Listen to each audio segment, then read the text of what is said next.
किताब हज़रत नबी करीम खे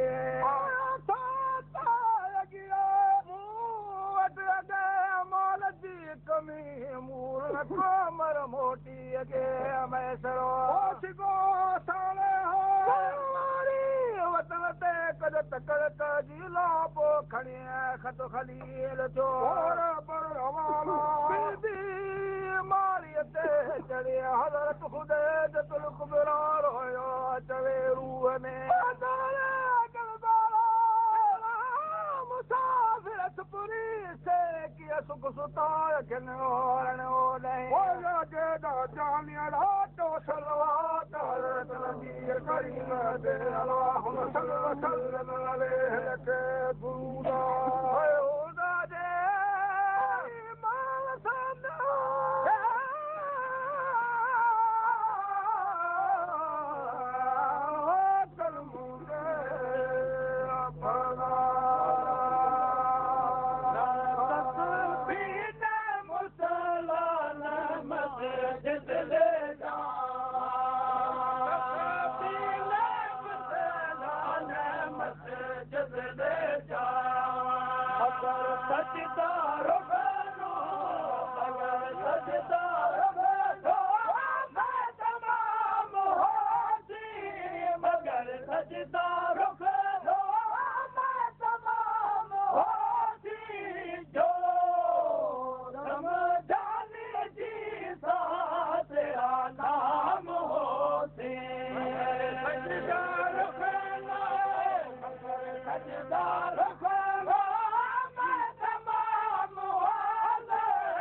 सामने मंगे